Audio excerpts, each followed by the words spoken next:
My name is Raymond. I am 78 years old, and I wasted 60 years living the wrong life. Not wrong in a dramatic way, not wrong in a way anyone could see from the outside. From the outside, everything looked completely right. Good job, nice house, respectable reputation. A man who did what was expected of him and did it reliably and never caused trouble and never asked for too much and never complained.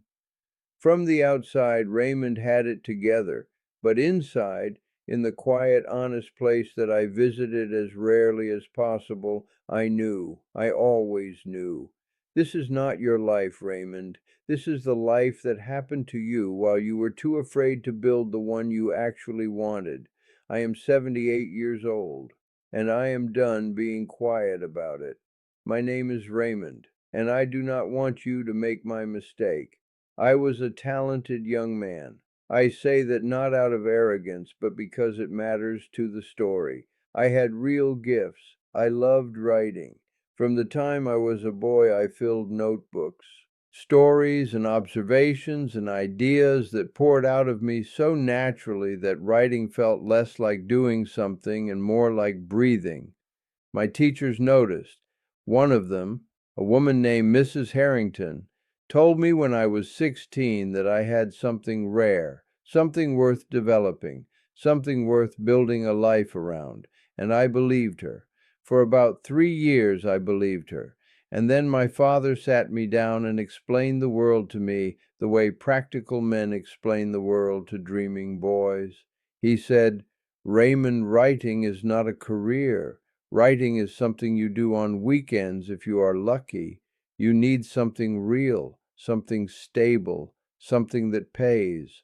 And I listened, because I was young and he was my father, and the world he described, practical and stable and safe, sounded so much more certain than the world I had been imagining for myself. So I studied accounting. I became an accountant. I was a good accountant, competent and careful and completely, quietly miserable for 40 years.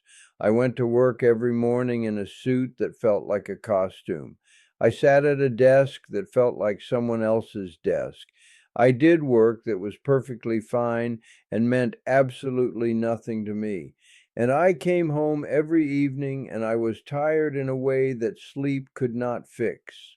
The kind of tired that comes not from effort, but from the daily suppression of who you actually are. My wife, Patricia, God rest her, she knew, she saw it.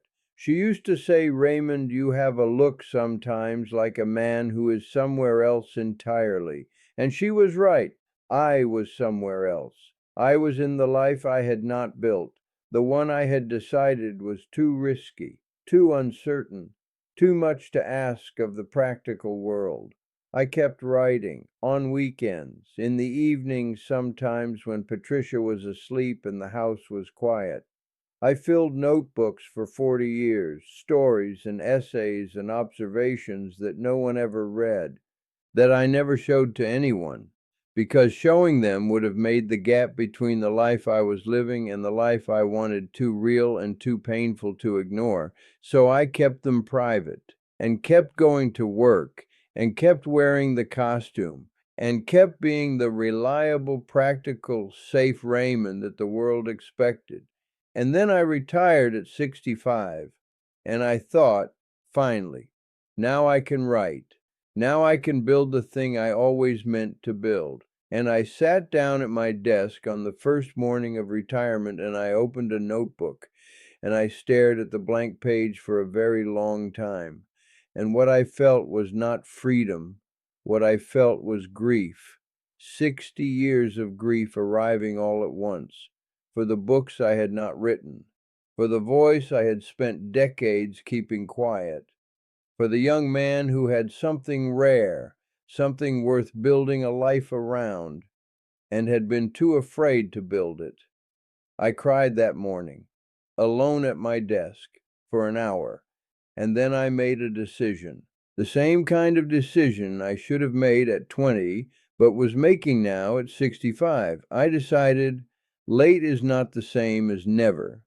I started writing, really writing, not in secret, not in the margins of another life, but as my actual life, my actual work, my actual purpose.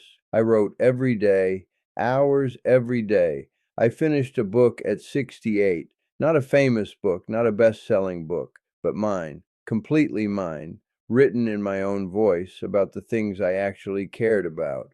And holding that finished manuscript in my hands, feeling the weight of it, all those pages that had come from somewhere real inside me, I felt something I had not felt in 6 decades. I felt like myself, actually completely, without apology myself.